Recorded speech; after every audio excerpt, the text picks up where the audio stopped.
So welcome again, everyone. My name is Jerry Bowers. I'm the Director of Public Affairs here at the MDIBL Lab, and we are very happy to welcome you to our summer series of science cafes. This is our first transition into our summer schedule. So previously we had been holding our science cafes once a month on the first Monday, but we're now switching to every other Monday. So if you haven't had a chance to log on to mdibl.org under our events section and take a peek at the summer lineup, I would encourage you to do that. Emily has put together a great schedule of lectures throughout the fall. So we look forward to having you join us for all of those. We, for the foreseeable future, plan to continue to hold these virtually. We'll kind of reassess that as the summer goes along and we sort of see how in-person gatherings are coming together. But for now, we're going to continue to plan to do them virtually, and we'll keep you posted if that changes in the future. So tonight we are especially excited to welcome Dr. Susan Letcher with us. Susan is a former student here at MDIBL, so we're particularly excited to welcome her back. As I mentioned, she's a native of Mount Desert Island, and she went on to receive her undergraduate degree at Carleton College, which I am learning more and more. So many great biology majors and science majors went to Carleton, so it must be a great program. She then received her Ph.D. at the University of Connecticut and spent some time teaching study abroad classes in Costa Rica, and then was at Purchase College teaching environmental science. But then she came back to MDI in 2017 and was named the Elizabeth Battles Newland Chair in Botany at College of the Atlantic, where she is today. So tonight, Susan's going to be talking with us about resilience and vulnerability in the tropical rainforest. So I'm very excited and very pleased to welcome Susan to our Science Cafe. Thank you. Thank you so much, Jerry. It's really a pleasure to be here. And I'm just so happy to be back at MDIBL, albeit virtually. It's just really a thrill to be back on the island, and I'm just really happy to be able to share some of my work with all of you tonight. And I want to thank everybody for being here, and thanks to MDIBL for hosting. So I'm going to talk tonight about some of my research, and I also hope to give you a little sense of kind of what life is like for a practicing field scientist. It's a little bit different from the kind of science that many folks are practicing at MDIBL. And so I just wanted to give another perspective on kind of another branch of science. So tonight we're going to travel to the tropical rainforest, and hopefully it will be a good break from the black flies that have started coming out in Maine, and a different perspective on another really important piece of our world. And hopefully by the end of the talk, I'll have convinced you that there are some big connections, important connections between what we do here in our daily lives and what happens there in the rainforest. But as Jerry said, I grew up on the island. Here I am as an incipient botanist. Spent a lot of time hiking the mountains, snowshoeing. There I am going up Cadillac to watch the sunset when I was, gosh, 18, 19 years old. So it's a great thing to be back here, and I'm really happy to be back on the island. But why tropical rainforests? You might wonder why a kid from Southwest Harbor, Maine gets interested in tropical forests. And for me, it really goes back to just their diversity and just the amazing range of creatures and plants and everything you can find in the tropical forest. I remember growing up as a kid reading, old encyclopedias, and I'd always just, the pages of the forest section, especially the tropical forests, would just be fuzzed by the time I was done with them. They're only about 6% of the land area on Earth, but there are more than half the species are found in the tropical rainforest. They're also responsible for somewhere between 20 and 30% of our oxygen production. So every 3 or 4 breaths, you should be thanking a tropical tree. Most of the rest of that is coming from oceanic plankton, so you should be thanking the oceans a lot too. But think of the tropical forests when you're breathing. They're also hugely important for carbon storage. So somewhere between 15 and 20% of the terrestrial carbon that's stored in vegetation is stored in the standing trees of tropical forests. So they're hugely important, and conserving these habitats is hugely important for keeping that carbon in the trees and not in the atmosphere. I wanted to put up this fairly recent image. This is not my research, but I think it's really important to understanding my research, looking at the carbon density in forests. So how much carbon is stored in forests around the world.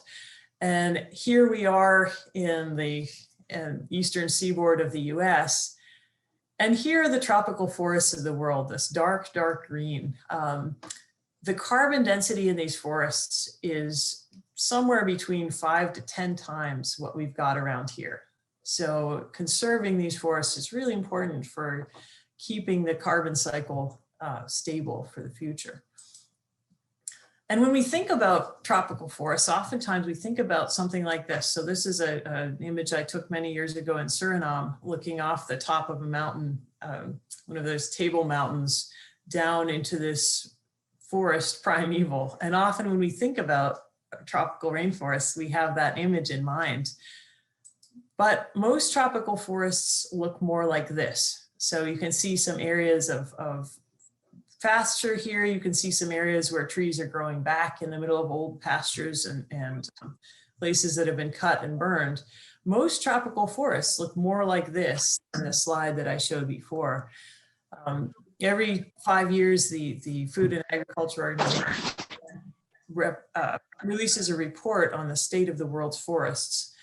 And in this state of the world's forests that just came out last year, they reported that only 34% of the forest in the tropics is old growth. So those undisturbed sort of primeval forests. The rest of the forest has either been logged or degraded in some way by human activity, or it's secondary forest recovering from major disturbances. And it's those secondary forests where I focus a lot of my work, because it's really important to understanding the long-term future of the forest is thinking about the dynamics of how that forest grows back after big disturbances. When we think about how humans are impacting the forest, what we're doing to tropical forests, some of the impacts are very small scale, and some of these are global impacts that have a lot of potential to impact other parts of Earth systems. We can also think about the temporal scales. So you have more or less immediate changes, and then changes that are going to have consequences on millennial timescales. From left to right here, you can see a small garden that's cleared for manioc and corn cultivation by native people in the Amazon. Here you can see pineapple cultivation in the Sarapiquí region of Costa Rica. And here you can see deforested regions being converted to sugarcane and soybeans in the Amazon. And humans have been burning and cutting tropical forests for millennia. For as long as there's been tropical forest, there has been some form of human impact on it.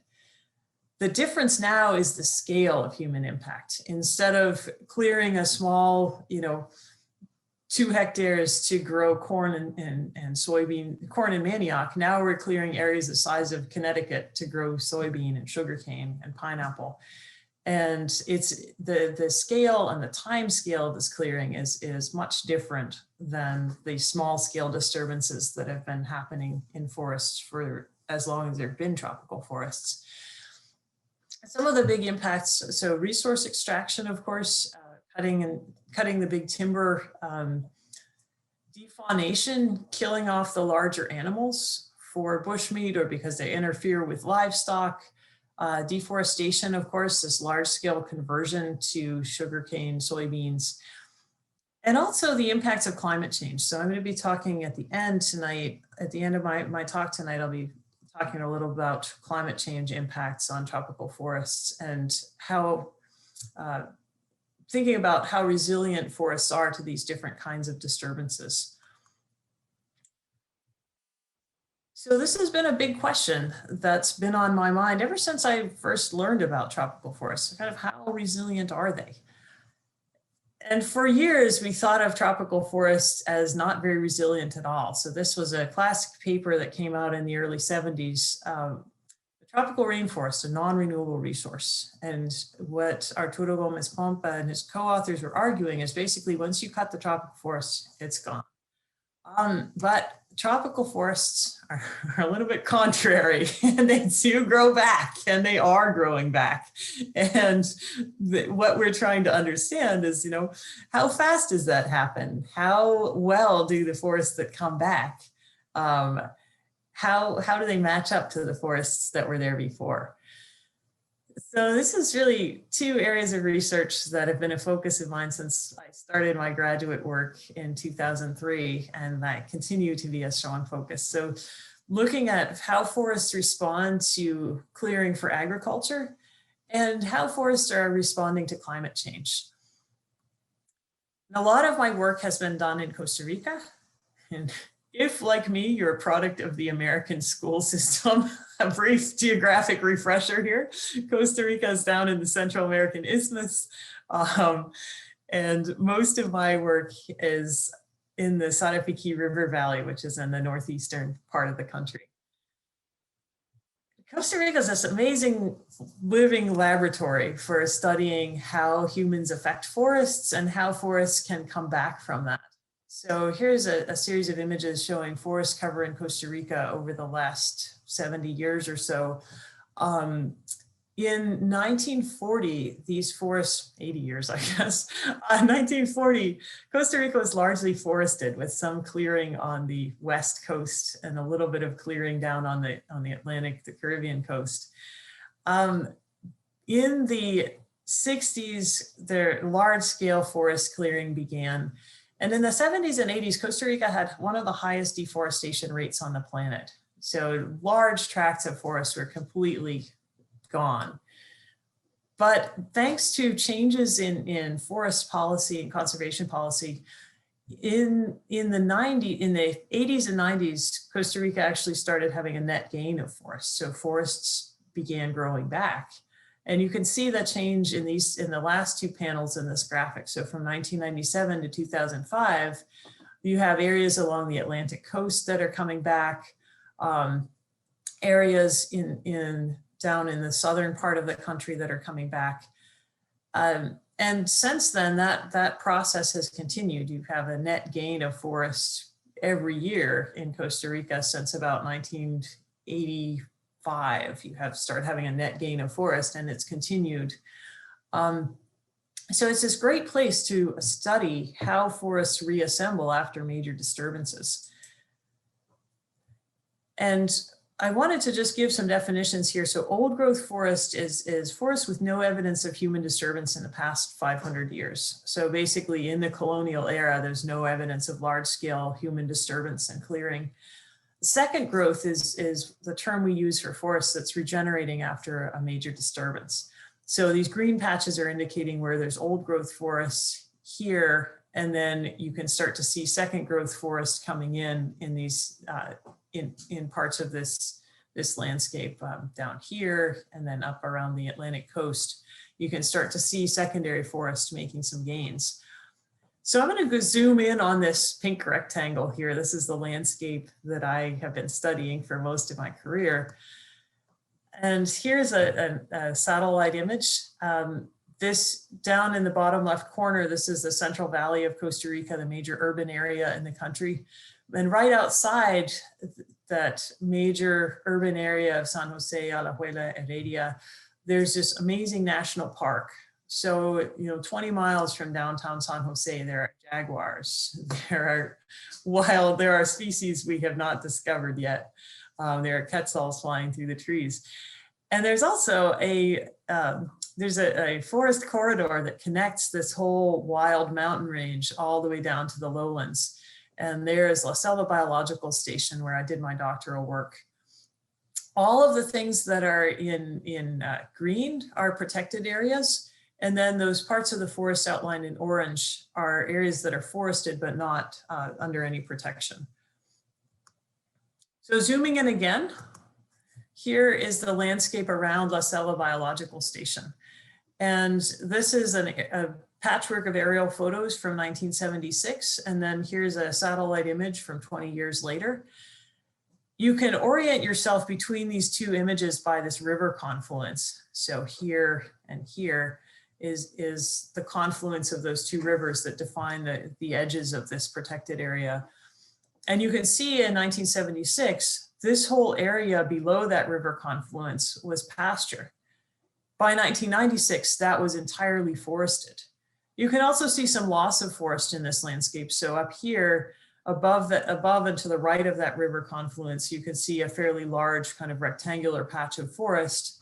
And in 1996, part of that had been cut for pineapple cultivation, cattle pasture. But you do have forests that are regenerating across this landscape, as well as forests that are being cut. And so this is the context where I did my graduate work and where I'm continuing to study the dynamics of how forests grow back. But I wanted to give you too an idea of what is the life of a tropical field researcher. So this was my house. Most of the time I lived in one of those upstairs rooms. Other researchers rotated in and out. And right behind me was the forest. Howler monkeys would wake me up every morning. Here was my office across the clearing. So I'd walk about 100 meters. You can see a bicycle outside for accessing some of the farther away sites. That was nominally my office, but actually this was my office. And I spent as much time as I could for as long as I could out exploring these amazing, resilient, dynamic forests and measuring trees to understand their growth. Here I am trying to get a good diameter measurement up above the buttresses. Tropical soils tend to be really not very deep. And so instead of having anchoring tap roots, a lot of trees will have these bracing buttress roots. So to get a good diameter and understand how much carbon is in that tree, you have to measure it up above the buttress roots. And sometimes there are some helpful vines. I also spent some time trying to understand environmental dynamics and environmental conditions in young secondary forests. Here I am in a forest that's about 10 years old. And I'm taking measurements of the red-far red ratio, which gives you an index of how much leaf tissue is up above the sensor. And there's some of the things that you have to be aware of as a tropical field researcher. I found after my first summer in the tropics, my first field season, I developed this just kind of hyper awareness of my surroundings. So you always have to be thinking what's under that leaf, what's around here, what might hurt me in some way. This is a caterpillar that I ran afoul of that gave me a chemical burn that lasted about a week and a half through 3 layers of canvas in my pants. As you can see, unretouched image, this thing is like the size of my index finger, literally. So I had to watch out for that. You had to watch out for these. This is one of the world's largest ant species and purported to be the one with the most painful sting. Paraponera clavata, also known as the hormiga bala or bullet ant. They are really abundant in young secondary forest, and I can speak from some authority as the victim of several dozen of these things. It's not something I would wish on anybody. It's about 4 to 6 hours of kind of sledgehammery pain, and then it goes away and itches for 3 days. So another thing that you have to be aware of, but really the main thing that you have to be aware of, some people might have spotted it by now. These forests are very full of snakes. Anybody see it? Everybody's like leaning into their screen. There, I'll circle it for you. Now, yeah, everybody's like, whoa, yeah. This is the main thing that you had to watch out for in these forests. This is a Ferdolence or Bothrops asper. They're pit vipers. They're fairly abundant in this forest. So this is the main thing that you had to be aware of. And it's interesting, after my first field season, I remember going to a butterfly exhibit at the American Museum of Natural History. And suddenly it's, 90 degrees and 90% humidity, and I was on full alert. I was just like, what's around me, what's in front of me. In any case, I survived, spoiler alert. But it is, tropical field research does require a level of concentration and focus that, just as somebody who's, working in a biosafety level 3 lab has got to know what they're doing and have this real level of focus. So too does the field researcher in the tropics. So here's the data set that I amassed in this particular project I'm going to talk mostly about tonight. So I have 30 sites where I did forest inventory plots in ages ranging. The youngest was 10 years old, all the way to second growth forests that were 31 to 44 years old at the time of my survey, and then some sites in old growth forest as well. And in each of these, I did an inventory transect where I measured and quantified some of the vegetation dynamics and also the species present and the vegetation structure. And then I spent a lot of time in the lab identifying these plants. And eventually I took voucher specimens and eventually took them to the National Institute of Biodiversity, where there's an herbarium collection, which is kind of a library for dried plant specimens.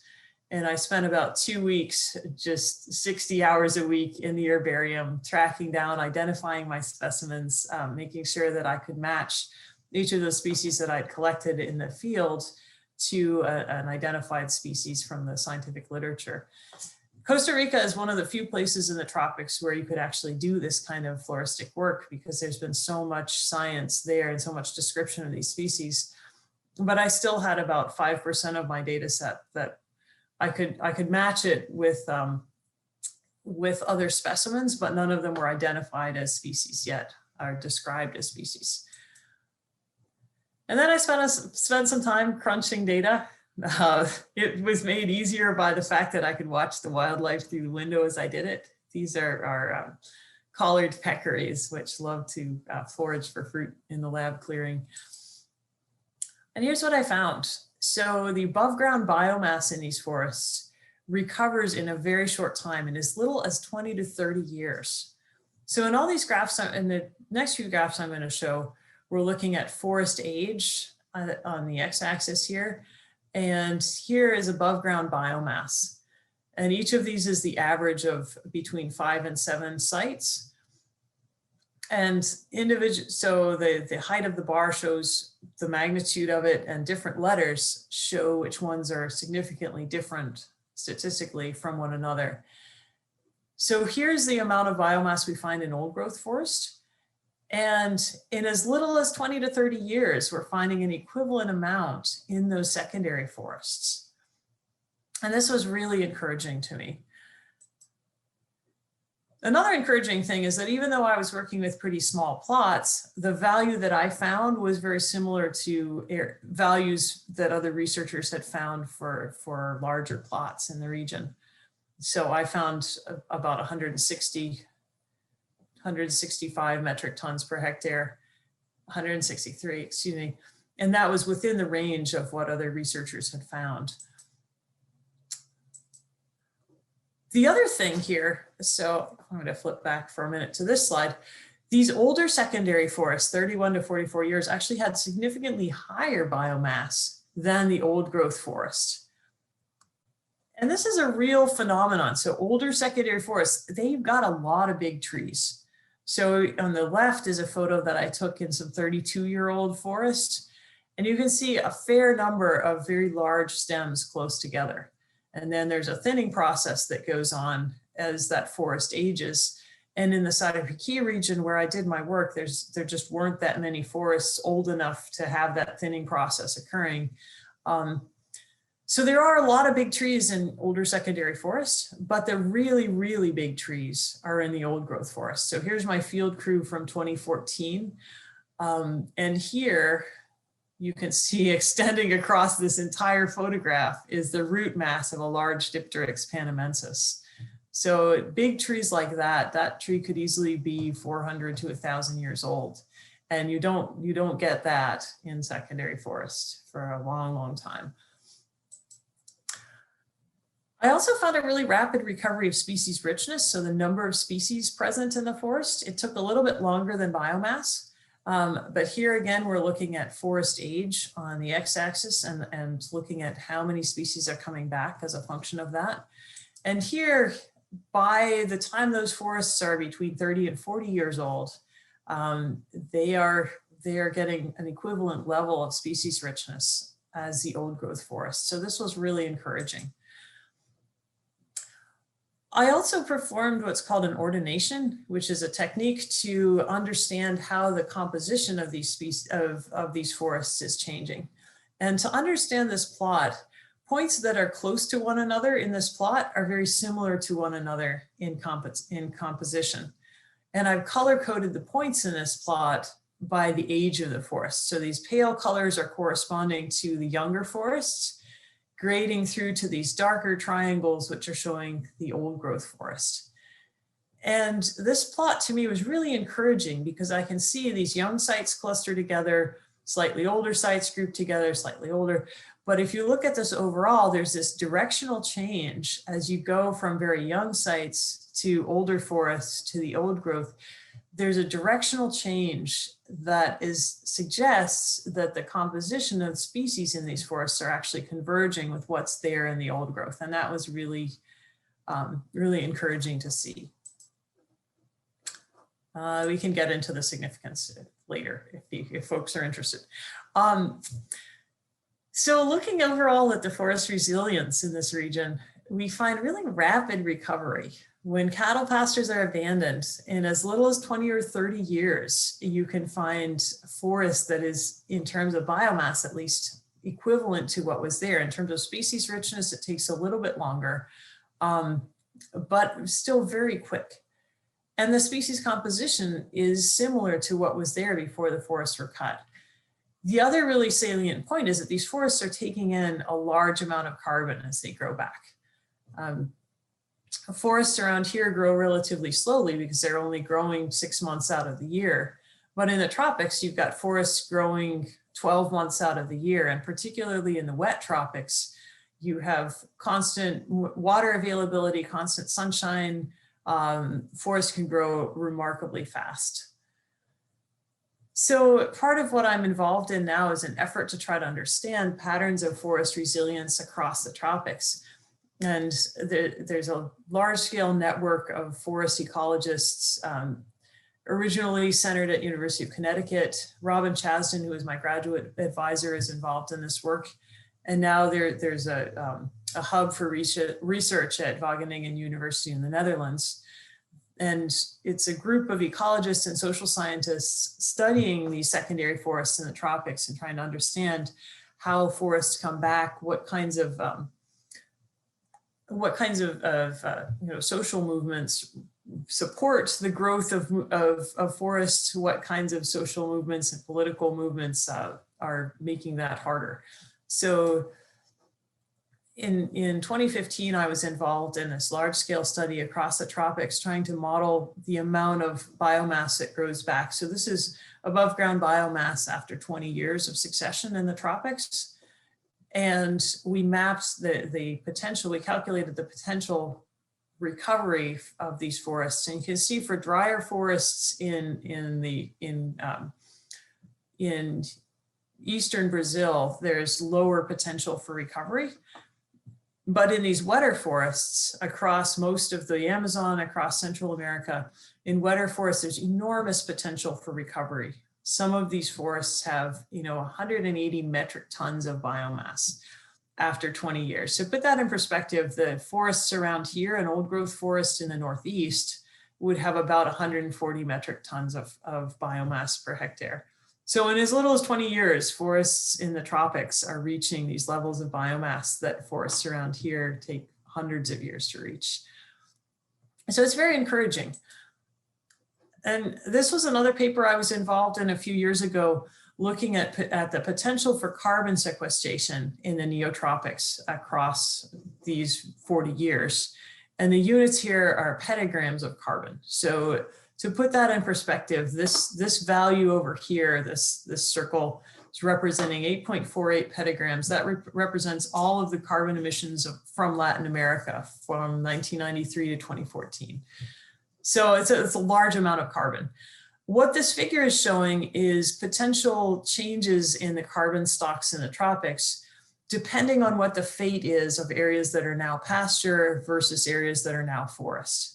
So on this axis, you have areas that are in pasture that are allowed to return to forest. So if we took areas out of being cattle pasture or out of being soybean fields and let them return to forest, how much carbon could we how much carbon could we capture?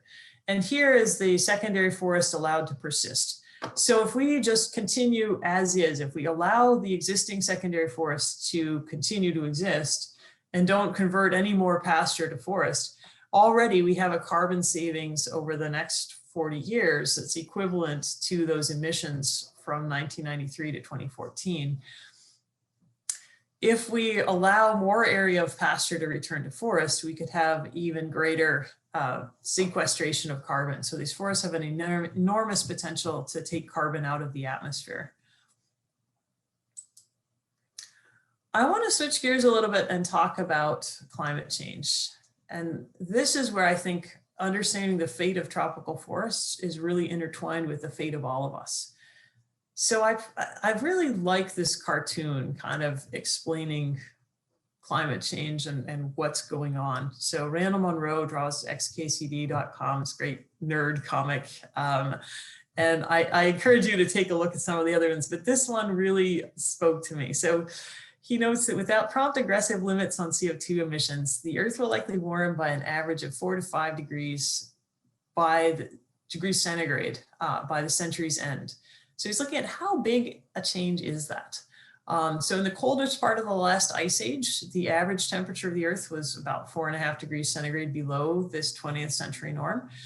So he's labeling that what we call an ice age unit. So in average modern times, his neighborhood near Boston looked like this. 20,000 years ago, one ice age unit in the other direction, Boston was under half a mile of ice. So if here is where we are today relative to those long-term averages of climate. And here is where we'll be at the end of the century without prompt and aggressive limits on carbon emissions. And here is when there were palm trees at the poles. So it's the Earth's climate operates within a fairly narrow band, and big changes in that have enormous consequences for all the species on Earth, and particularly for humans. So some of the changes that we can expect by the end of the century, higher temperatures, of course, but not necessarily evenly distributed. We've already seen how climate change is destabilizing the jet stream and allowing these sort of blobs of cold air to come down until you have these Arctic blasts in the middle of what is actually a warmer than average year. Some of the greatest warming is actually projected to occur over the temperate zone, over the Arctic. And there's a lot of carbon in permafrost and stored in peat in the Arctic, so that's concerning. But there's also projected to be large warming across the Amazon basin and across part of the tropical forest region of Africa. And that's really concerning because these are the areas that store some of the most terrestrial carbon on Earth. We're also expecting to see changes in precipitation. These kind of khaki colors are showing where we're expecting lower precipitation. And the blue is showing areas of higher precipitation. And you'll note that most of the areas where precipitation is likely to increase are actually over the oceans, where it's not going to do much good for plant life. And most of the decreases are over the land. And some of the strongest decreases are projected for the Amazon and Central America. So all of that is spelling a lot of trouble for tropical trees. And just briefly, there's initially scientists thought, well, we're putting more carbon in the atmosphere. Plants need carbon to live. Doesn't that CO2, isn't that going to benefit plants? Are we going to see a carbon fertilization response? And the thing is, these responses, you do see some species that grow better in response to CO2. But it's highly species specific. The things that benefit more seem to be the fast growing soft wooded trees that don't store as much carbon, and also lianas or woody vines that kind of can be structural parasites on trees and reduce tree growth. We see less benefits for the slow growing hardwooded trees that store most of the carbon in tropical forests. The other thing we see is that growth increases tend to be fairly short-lived. So tropical trees, like every organism on Earth, there are multiple things that they need in order to live. And so giving them more of one thing that they need doesn't necessarily give them a huge growth increase, because they also might need more nitrogen, more phosphorus, more potassium. As the temperature warms up, plant responses tend to look like this. So this top curve is showing photosynthetic responses to temperature. And above about 30 degrees centigrade, which is what, about 86, 90 Fahrenheit, photosynthetic enzymes can't work any faster, though. That plant just can't take in carbon any faster. But respiration rates for plants continue to increase. So plants respire just as every living organism does. They burn through carbon and release it to the atmosphere to power their biological processes. But unlike animals have a sort of physiological control over their respiration rates, in plants it tends to be fairly tightly tied to temperature. And so eventually those two curves cross, and plants, so here's the temperature response of photosynthesis. Here is a temperature response of respiration. And eventually you get to a point where plants are losing carbon faster than they can take it in. And there's some troubling evidence that's just come out of the Amazon that suggests that plants are right at that tipping point right now. And as it gets warmer, more and more plants are going to be losing carbon faster than they can take it in. And the major factors that control tree growth in the tropics tend to be the temperature and also the relative humidity. So trees, in order to grow, plants need to open up their stomata, which are pores in the leaf that allow gas exchange with the atmosphere. But when they do that, they lose a lot of water to the atmosphere, particularly if it's very dry weather.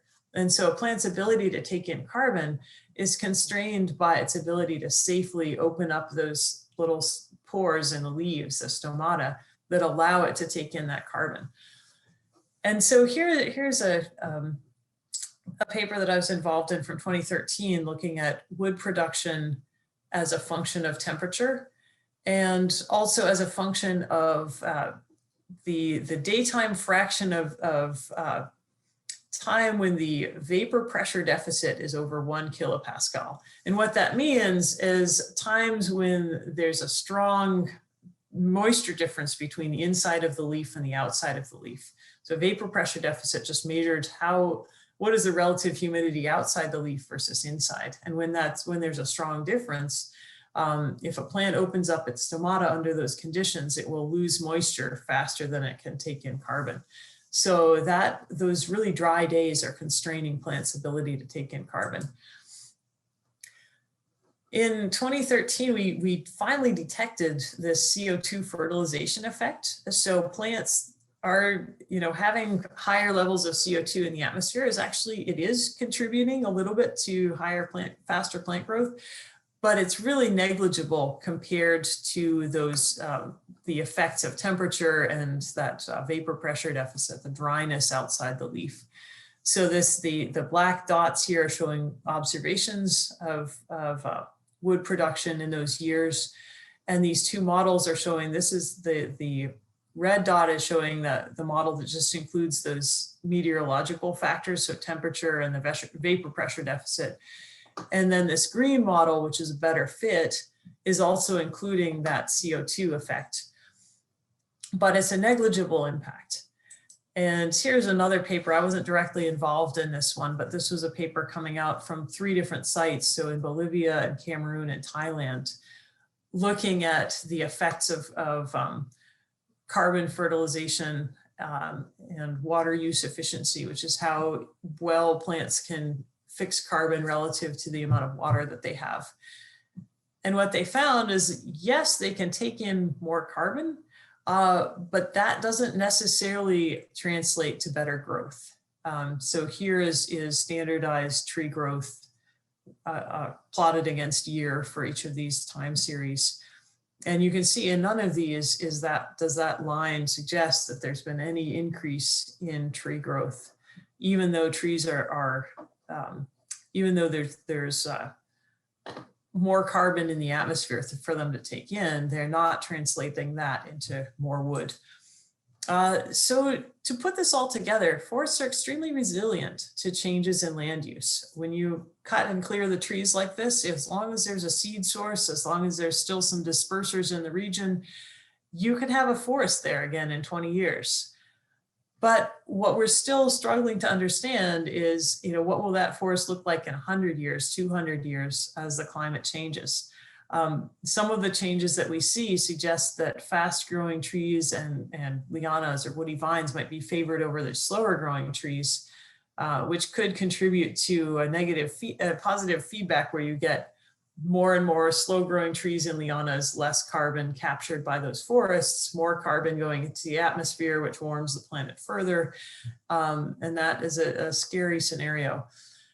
And we may see large scale transitions. For instance, the Amazon, a lot of models predict that the Amazon by the end of the century may transition from largely forested to a much more open savanna kind of landscape. And that could have profound implications for how much carbon gets stored in that landscape. So in the long run, the most visible threats to tropical forests might not be the most severe threats. Something like this picture on the left, it looks like that forest is devastated and you might imagine it's going to take centuries to come back. But actually what's more threatening to that forest's long-term recovery is coming out of our smokestacks and tailpipes. So in order for tropical forests to have a future, and I certainly hope that they will, because it's so tied up with the future of all of us, we really need to confront climate change. And I think that's the one of the biggest issues that's facing this generation right now. So that's about it. I want to wrap up there so we have time for questions. Thank you so much for being here tonight. And I want to thank MDIBL and also the many, many people who have made this project possible. So thanks very much. Susan, this is terrific. Thank you so much. I mean, there's a lot of really, for me, a lot of new information there in terms of understanding exactly how resilient these forests are and what the potential is for continued sort of, I mean, maybe mitigation of some climate change issues, but also continued, devastating issues for the rainforests themselves. So thank you so much for sharing that. We do have a couple of questions, if I could just pass some of those on to you from members of our audience. And I would encourage other members of the audience, if you have additional questions, to just place those in the chat. The first one is, both Panama and Costa Rica are renowned for a variety of reasons for their extraordinary biodiversity. Aside from the overall biomass, I'm curious to know how the tropical soils of these two countries differ from the tropical soils found elsewhere, say in the Amazon or the Congo. Is the composition of such soils of importance, and what does this mean in terms of resiliency? That is a really great question. So the tropical soils in Costa Rica and Panama tend to be a little bit richer than many of the soils in the Amazon because you have a lot more recent volcanism. I'm going to share my screen again and put up the graphic that shows the regional recovery patterns. Some of the richest forests in terms of species richness, where is it? Here we go. Some of the highest species richness is actually found in the Western Amazon, right around here, where there actually are fairly poor soils. And so the correlation between species richness and soil richness is actually not that strong. It does lead to faster rates of recovery. So in terms of biomass recovery, the richer soils in Costa Rica and Panama do lead to pretty fast recovery. But yeah, so looking at across the tropics as a whole, some of the most species-rich forests are found on some of the more poorer soils, particularly in the Amazon River drainage. You have a lot of topographic heterogeneity where you'll have a different forest type on the hillsides and on the slopes and on the floodplain. And that leads to this enormous richness of species, but it's not necessarily correlated with how good the soils are.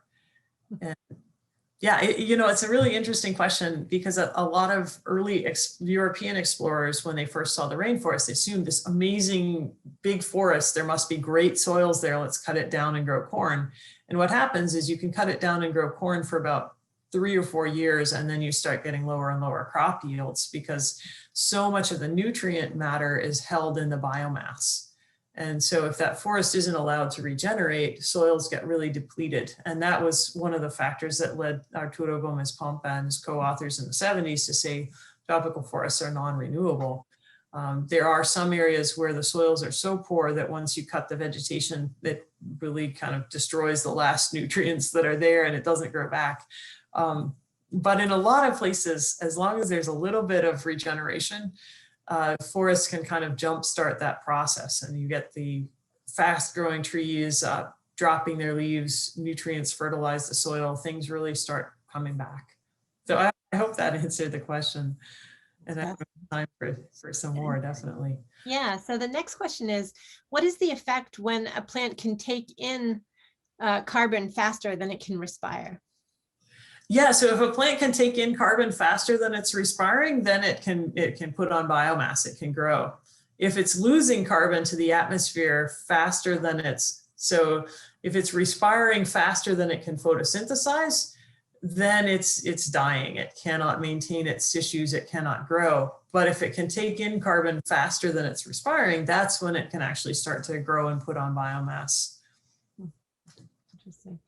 Another question, do you work with RAN or RAN, and did you have free access from the government to work? Yeah, so I had my permits through MDI, the Ministry of the Environment. It's actually Ministry of the Environment and Telecommunications. It's kind of an interesting combination in Costa Rica. I have not worked directly with Rainforest Action Network, but I know folks who have. But yes, all of my permits were through the Costa Rican government. Fascinating. Another question, the obvious solution is to leave the rainforest alone, but given the nature of world politics today, are there any intermediate steps or economic programs that can at least slow down the degradation of these forests? That is a really great question. A lot depends on world politics. Right now, there's an effort towards a protocol called RED+, reduced emissions through avoided deforestation and forest degradation, where the developed countries of the world are essentially paying a premium to the less developed countries that still have a lot of forest to conserve that forest and make up for the kind of opportunity cost of conserving forests, because a lot of the forest products can't be, some forest products can be exploited sustainably in place. There are non-timber forest products like Brazil nuts, for instance, that are wild harvested from the Amazon, and that buying Brazil nuts supports the people who gather them sustainably and people who keep those groves of trees intact. But in terms of things that you can do locally, reducing your carbon emissions, lobbying for a meaningful response to climate change, I think that's one of the biggest things that we can do. Also, in terms of our consumer products, there's some products that are just more sustainable than others. So if you're a coffee drinker, look for shade-grown coffee, particularly if you look at certified bird-friendly coffee. Make sure that the forests are conserving, that the coffee plantations are conserving a diverse overstory of trees. So you can grow coffee in the understory of a rainforest, essentially. But a lot of people don't. They'll cut down the trees and grow coffee on a hillside. So if you're looking for if you're looking for a sustainable commercial products, look for shade-grown coffee. Pineapple is a big one. I used to love pineapple. I don't actually eat it very much anymore because I've seen what pineapple has done to the Sarapiquí region of Costa Rica. I've seen what it's done to parts of Taiwan. parts of the Amazon. It is one of the more environmentally destructive crops that's going into the tropics right now.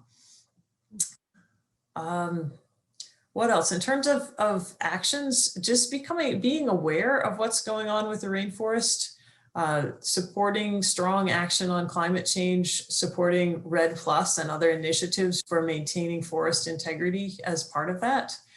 Once it becomes possible to be an ecotourist again, spending your ecotourism dollars in places where you could still see these amazing ecosystems is definitely something we can all work towards. That's great. So that sort of touches on the next question, which is there any way I can support the rainforest at my home during the pandemic? And certainly being an informed consumer is one way. Are there other causes or just, other entities that you think are doing really good work that are worth supporting? Yeah, so someone earlier had mentioned Rainforest Action Network. That is a really good one. There's oh my goodness, now I'm not remembering the name, but that is specifically, it's Survival International is what it is. It's a group that's supporting the rights of Indigenous people. And in a lot of the last intact tropical forests on Earth, part of what is keeping those forests intact is the populations of Indigenous people who are using the forest sustainably as they have for millennia. And when those forests, if those Indigenous people's rights are taken away and their forests are taken away, and converted over to sugarcane and soybeans, that is a massive loss, genocide and, carbon going into the atmosphere. So Survival International is another really good organization to support. And I think also, so World Wildlife Fund, Conservation International, some of the larger organizations that do conservation, and then also just small local initiatives. If you can look for places in the Amazon or places in the Congo or other forested countries in Africa that have local initiatives where there's an eco lodge or there's a sustainable coffee producer. There's a lot out there, and a lot of these smaller initiatives don't have big financial backers. So I guess one thing we can all do in the pandemic is be searching for eco lodges that you can support, or looking for bird-friendly coffee companies that you can support. A good place to find out about initiatives and places that are actually doing good work, the sort of the clearinghouse for news about the tropical forest, is a website called mongabay.com, and I will pop that into the chat so people can see it. Mongabay.com.